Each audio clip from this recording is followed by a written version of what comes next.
وعلیکم السلام۔ آپ نے سوال کیا ہے کہ کپڑوں پہ جانور کی تصویر سے نماز کا حکم اگر یاد نہ رہے اور انسان پڑھ لے تو پڑھنے کے بعد میں یاد آئے تو کیا دوبارہ نماز پڑھیں گے؟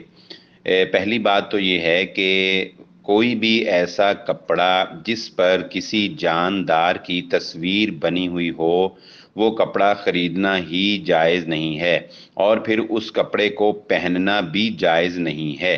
لیکن اگر غلطی سے وہ کپڑا پہن لیا، خرید لیا، اور بعد میں اس کپڑے میں اگر نماز بھی پڑھ لی تو نماز تو بہرحال ہو جاتی ہے، کیونکہ علماء کرام کا اس بارے میں یہی فتویٰ ہے کہ نماز نہ ہونے کی کوئی صریح دلیل موجود نہیں ہے۔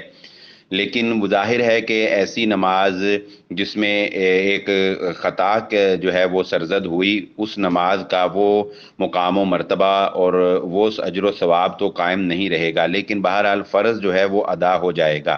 اور باقی جو تصویر والا لباس پہننے کا گناہ ہے، اور تصویر والا یا کسی بھی جاندار کی شکل بننے والا لباس پہننا جو ہے، یہ غلطی اپنی جگہ جو ہے یہ قائم رہے گی۔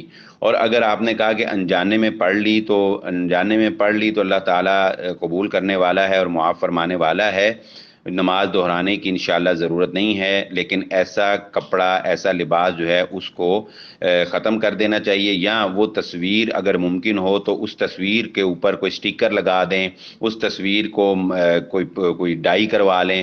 آج کل بہت سے جدید طریقے نکلے ہیں، تو اگر وہ تصویر محدود جگہ پر ہے، پورے کپڑے پر نہیں ہے، اس کو ختم کیا جا سکتا ہے، تو وہ تصویر ختم کر کے اس لباس کا استعمال کریں تاکہ لباس ضائع بھی نہ ہو۔